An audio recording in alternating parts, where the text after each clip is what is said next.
দর্শক, পুলিশের কিন্তু লাঠিচার্জ আমরা ইতিমধ্যে দেখতে পেরেছি। একটি সাউন্ড গ্রেনেডের আওয়াজও কিন্তু পাওয়া গিয়েছে। দর্শক, সকাল থেকে ম্যাট শিক্ষার্থীরা আন্দোলন করছিলেন। সবশেষ তারা সচিবালয়ে প্রবেশ করতে সচিবালয়ের প্রবেশ মুখে তারা বাধার সম্মুখীন হয় এবং আমরা দেখছি তারপর থেকে পুলিশের ধারাবাহিক লাঠিচার্জ কিন্তু শুরু হয়েছে। তারা সচিবালয়ের সামনে যে ব্যারিকেড স্থাপন করেছিল পুলিশ, সেই ব্যারিকেড ভেঙে প্রবেশের চেষ্টা করে শিক্ষার্থীরা এবং তারপর পরই একটি সাউন্ড গ্রেনেডের আওয়াজ শোনা যায়। শিক্ষার্থীদের উপর লাঠিচার্জ করতে দেখা যাচ্ছে। এই মুহূর্তে রাজধানীর সচিবালয় এলাকায় একটি উত্তেজনা ছড়িয়ে পড়েছে। শিক্ষার্থীরা পুলিশের লাঠিচার্জের মুখে ঘটনাস্থল ছেড়ে কিন্তু পালিয়েছে।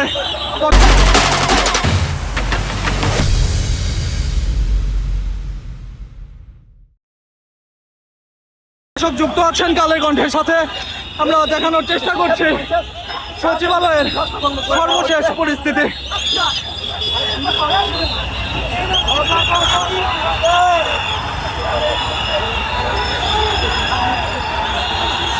দর্শক, রাস্তার ওপারে লাঠিচার্জ করে রাস্তার ওপারে পাঠিয়ে দেওয়া হয়েছে শিক্ষার্থীরা কিন্তু আবারও যাচ্ছেন।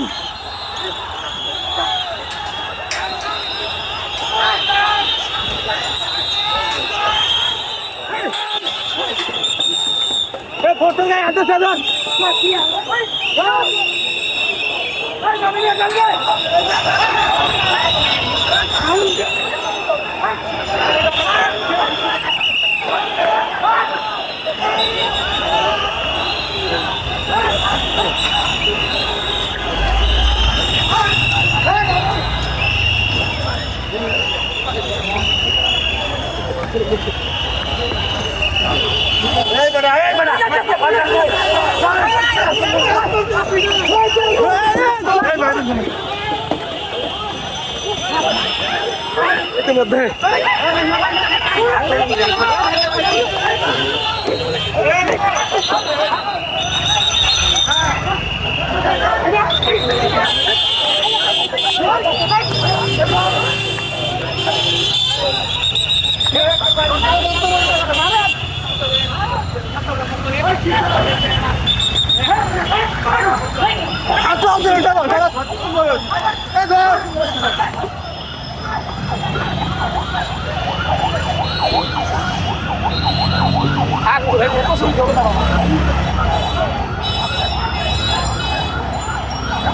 চলে যাবে।